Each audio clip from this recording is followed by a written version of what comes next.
Welcome to my YouTube channel physics with Sajal. আজকে আমরা class 11 এর ছাত্র বর্ষের বইয়ের সরলরৈখিক গতি চ্যাপ্টারের বেসিক লেভেল নিউমেরিক্যালের 11 দাগ থেকে শুরু করব।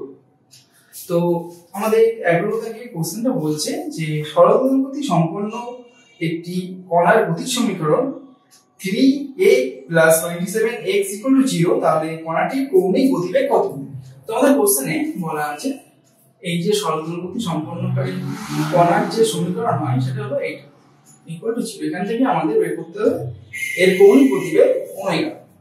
এখন এটা বের করার জন্য আমরা সরলরৈখিক গতির যে শর্ত হয় a = -ω²x এটা কাজে লাগাবো। তো এই সমীকরণটাকে আমরা এই ফর্মে লিখতে পারি কিভাবে? এইভাবে লিখতে পারি 3a = এটাকে আমরা 27x কে ডান দিকে নিয়ে গেলাম, তাহলে এটা আসলো। এখন আমাদের কেটে গেল 3 বোথ সাইড থেকে, তাহলে 9 চলে আসলো রাইট হ্যান্ড সাইডে, তাহলে a = আমাদের -9x আসলো। এখন এই সমীকরণটা যদি আমরা কম্পেয়ার করি তাহলে আমরা লিখতে পারি ω² = 9, তাহলে ω কত হবে আমাদের 3। তো এটাই আমাদের জানতে চেয়েছিল কৌণিক বেগ কত, তাহলে এত রেডিয়ান/সেকেন্ড। নেক্সট আমাদের 12 দাগ বলছে যে একটি সরলরৈখিক গতিযুক্ত কণা তার বিস্তারের প্রান্তবিন্দু থেকে যাত্রা শুরু করে। কণাটি দোলনকাল t হলে যাত্রার আরম্ভে t/12 সময় পরে তার গতিশক্তি ও স্থিতিশক্তির অনুপাত কত হবে? তো এখানে আমাদের দোলনকাল t বলেছে, এটা আমাদের বলেছে, আর বলেছে t = যখন t/12 হয় তখন তার গতিশক্তি অর্থাৎ e কে আর স্থিতিশক্তি মানে e এর অনুপাতটা বের করতে হবে। তাহলে ek/ep এটা কত হবে এটা আমাদের বের করতে হবে।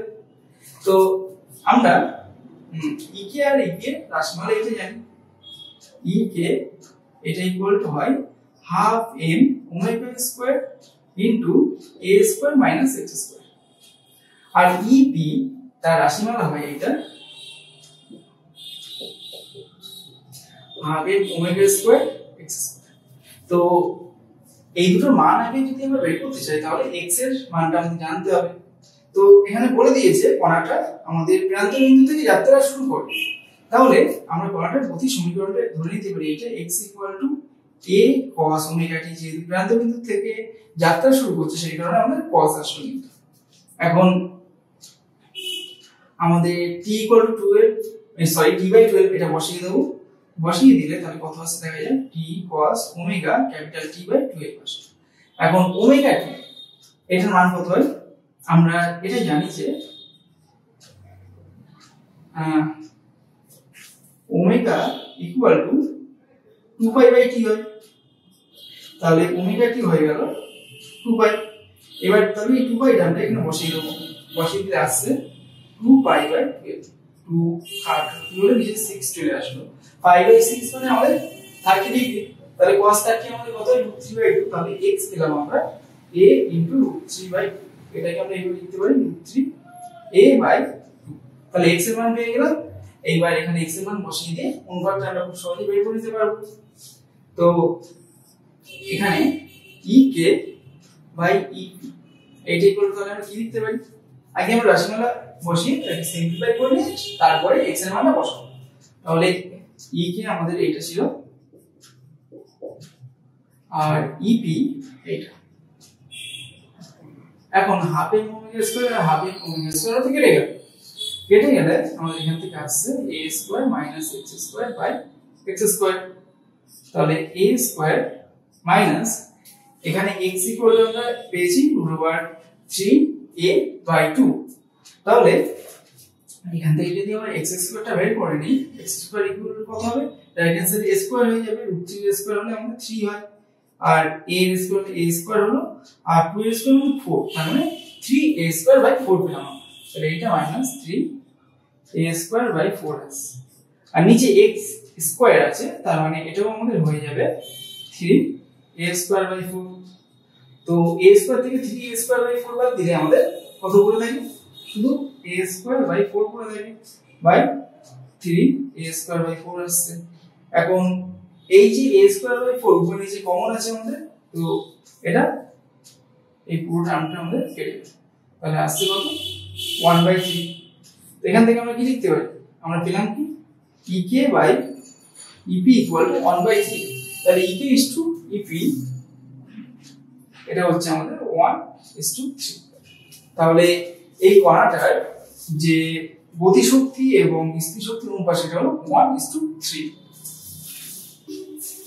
আমাদের 13 থেকে কোশ্চেনটা বলছে যে সরল দোলগতি সম্পন্নকারী একটি বস্তু কণার গড় গতিশক্তি নির্দিষ্ট সময়ের অবকাশে গড় স্থিতিশক্তির সমান হয়, এটা প্রমাণ করতে হবে।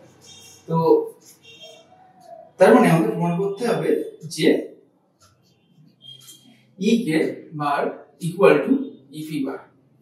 তো এখানে নির্দিষ্ট সময়ের অবকাশে বলেছে, তো সময়টা আমরা পর্যায়কাল ধরে নিলাম, মানে t ইকুয়াল টু 0 থেকে ক্যাপিটাল T, এই সময়ের মধ্যে যে গড় গতিশক্তি সেটা আমরা এখানে বের করব। তো ফার্স্টে আমরা গড় স্থিতিশক্তিটা বের করব, তারপরে গড় গতিশক্তিটা বের করব, এই সময়ের অবকাশে বের করে আমরা দেখব আমাদের সমান হচ্ছে কিনা। এটা আমাদের প্রমাণ করতে বলেছে, তো অবশ্যই সমান হবে। তাহলে EP এর রাশিমালা হয় আমাদের ½ m⍵² x²।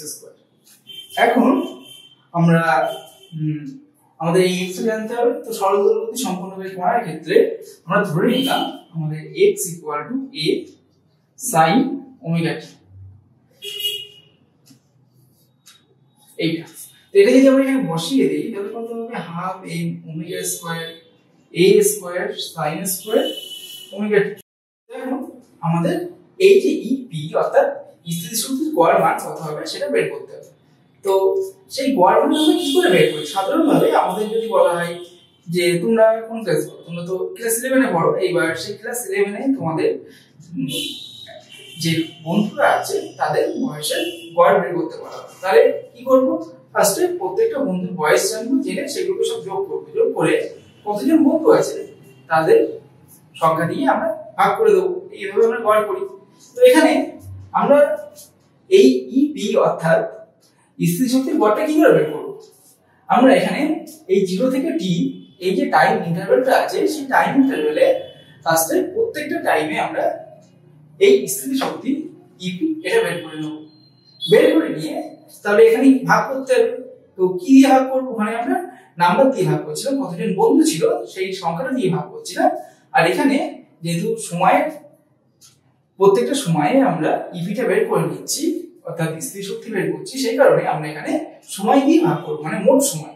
তার মানে যেহেতু 0 to t আমাদের কি হচ্ছে, মোট সময় ক্যাপিটাল T হচ্ছে, তাহলে আমি t দিয়ে ভাগ করে দেব। তো তাহলে এখানে গড় শক্তি EP তার বার এটা ইকুয়াল কি হচ্ছে আমাদের ইন্টিগ্রেশন।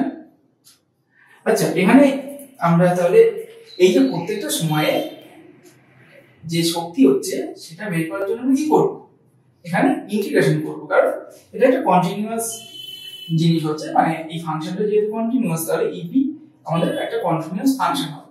তো তার ক্ষেত্রে আমাদের যখন এই গড় মানটা বের করতে হবে তখন কিন্তু আমাদের ইন্টিগ্রেশনের সাহায্যে বের করতে হবে, কারণ t = 0 তারপরে প্রচুর সংখ্যা আসতে পারে, অতগুলো আমরা EP কখনোই বের করা সম্ভব নয়। তো সেটার জন্য আমরা কি করে থাকি, ইন্টিগ্রেশন করে থাকি।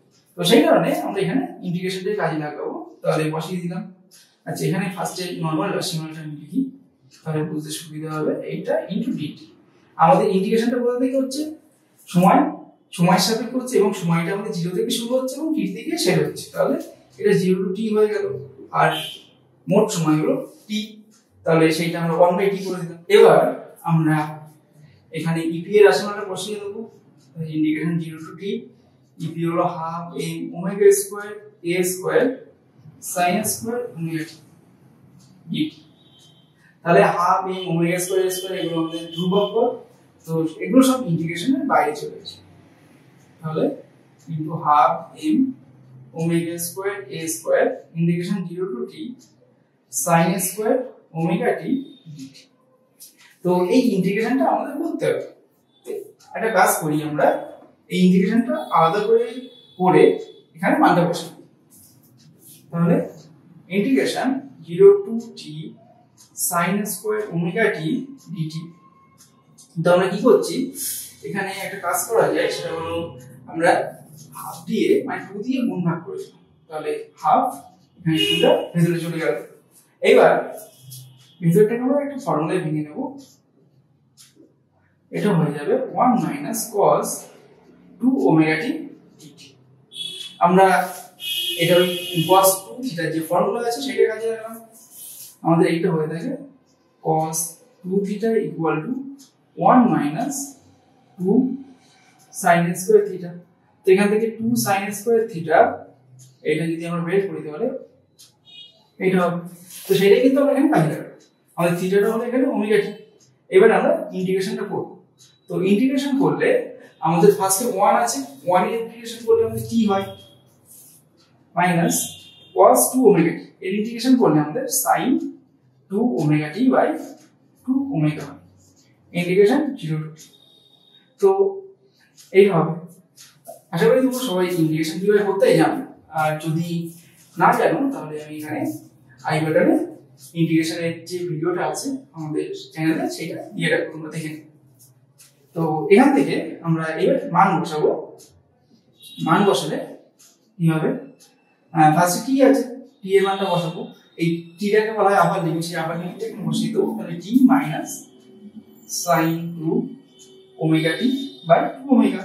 আর 0 লোয়ার লিমিট 0, লোয়ার লিমিট বসানোর আগে মাইনাস বসাতে হয়। তো টি এর জায়গায় যদি 0 বসিয়ে দিই তাহলে 0 হলো। আর এখানে যদি এখানে আছে আমাদের sin 2 ওমেগা টি, তো 2 ওমেগা টি এখানে t ইকুয়াল টু 0 বসালে ওটার মধ্যে 0 হয়ে গেল। আর sin 0 মানে 0 হয়, তাহলে এই পরের পার্টটা পুরোটাই আমাদের 0 চলে আসে। তো এটা আমরা লিখলাম না, আমাদের এইটা হলো। এখন এখানে হাফ টি আসলো ওমেগা টি। ওমেগা টি এর মান আমরা একটু আগে দেখেছি, আগের অঙ্কটা কি তার আগে আমরা পড়ার সময় দেখেছি কত হয় 2 পাই। কিভাবে আরেকবার দেখিয়ে দিচ্ছি। তো omega equal to 2 pi by t হয়, তাহলে ওমেগা টি ইকুয়াল টু আমাদের 2 পাই হয়ে যাচ্ছে। এবার এইটা আমরা এখানে বসিয়ে দেবো। তাহলে এটা কত আসছে sin 2 into 2 pi by 2 omega. তো 2 into 2 পাই মানে 4 পাই হয়ে গেল। তো এখানে আমরা 4 পাই বসিয়ে দিলাম। এবার sin 4 পাই এর মান আমাদের কত হয় 0 হয়। তো 0 হলে আমাদের ফাইনালি পেল কত t হাফ t মানে t বাই 2। তাহলে এই জায়গায় আমরা t বাই 2 বসিয়ে দেব। তো 1 by t into half m omega square a square into t by 2 আসছে। এই t কেটে গেল। আর এখানে আমাদের 1 by 4 m omega square a square চলে আসলো। তাহলে ইপি বার আমরা পেলাম হাফ না 1 by 4 m omega square a square. এখন আমরা ই কে বার এটা বের করব। তো এখানে আমরা একই রকম ভাবে আরেকটা মতো ক্যালকুলেশন করব। তো এখানে আমরা x এর মানটাকে বসিয়ে দেব। তাহলে half m omega square a square minus x square করলে a square sin square omega t চলে আসলো। এবার এখান থেকে আমাদের a স্কয়ার কমন চলে আসলো। তাহলে half m omega square a square into 1 minus sin square omega t হলো। তো 1 minus sin square omega t এটা মানে আমরা লিখতে পারি cos স্কয়ার ওমেগা টি। তাহলে half m omega square a square cos square omega t হলো। এবার গড় মানটা যখন বের করব তখন কি হবে e k bar equal to 1 by t integration 0 to t। এই পুরো টার্মটা t এর রেসপেক্টে ডেরিভেটিভ হবে। তাহলে half m omega square a square cos square omega t চলে আসলো আমাদের আর dt। তাহলে এখানে 1 বাই t ইনটু এই half m omega square a square বাইরে চলে আসলো integration 0 to t cos square omega t dt। এইবার এইটা cos square omega t dt এর ইন্টিগ্রেশনটা করব আমরা 0 টু t লিমিটে। তাহলে integration 0 to t cos square omega t dt। তাহলে 2 দিয়ে গুণ ভাগ করে দিলাম আমরা। তাহলে এখানে 2 cos স্কয়ার ওমেগা t এটা কি হবে আমরা এটা আমরা জানি যে cos 2 theta equal to 2 cos square theta minus 1 হয়। তাহলে 2 cos square theta equal to আমাদের আসছে cos 2 থিটা প্লাস 1। তো এটাকে আমরা বসিয়ে দেব এখানে। এবার ইন্টিগ্রেশন 0 টু t আর এটাকে 1 প্লাস 2 cos থিটা থিটার জায়গায় আমাদের কি বসবে 2 ওমেগা টি বসবে। 2 থিটার জায়গায় এটা বসবে, তাহলে dt হবে। এবার ইন্টিগ্রেশন করলে ফার্স্টে আমাদের 1 আছে, তো 1 এর ইন্টিগ্রেশন করলে t হয়। আর প্লাস 2 cos আছে, তাহলে cos এর ইন্টিগ্রেশন করলে আমাদের sin 2 omega t by 2 omega হয়ে যাবে, ইন্টিগ্রেশন লিমিট 0 টু t হবে। এখন আমরা মানগুলো বসিয়ে দেব। তো মান বসালে আমাদের ফার্স্টে এটা বসলো t প্লাস 2, আচ্ছা এই 2 তো আমাদের কেটে গেল, তাহলে sin 2 ইনটু ওমেগা t হলো বাই ওমেগা। আর এখানে আমাদের t এর জায়গায় 0 বসাই 0 হলো, আর sin 0 আমাদের 0 হয়, সেই কারণে এই টার্মটা আমাদের 0 হয়। আবার ওমেগা t এর মান কত হয়, আমাদের একটু আগেই দেখলাম আমরা 2 পাই হয়, তো সেটা বসিয়ে দেবো। sin এটা 2 পাই হচ্ছে, আগে 2 আছে, তার মানে এটা 4 পাই হয়ে গেল।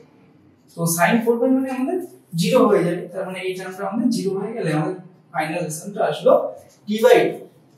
তো এবার আমরা এখানে মানটা বসিয়ে দেবো, তাহলে 1 বাই t ইনটু এইটা ইনটু এটা আমাদের আসলো t বাই 2, t কেটে গেল, তাহলে আমাদের আসছে 1 by 4 m omega square a square.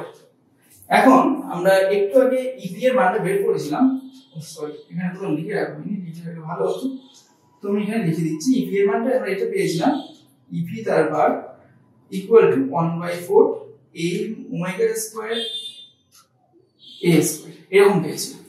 তাহলে এই ep বার আর ek বার আমাদের সমান হচ্ছে, তাহলে সেখান থেকে আমরা বলতে পারি যে ek বার ইকুয়াল টু ep বার, অর্থাৎ একটা নির্দিষ্ট সময়ের ব্যবধানে বা একটা নির্দিষ্ট সময়ের অবকাশে আমাদের সরলদৈর্ঘ্য গতি সম্পন্নকারী কোনো কণার ক্ষেত্রে কি হচ্ছে, ওর গতি শক্তি এবং স্থিতি শক্তি আমাদের সমান হচ্ছে।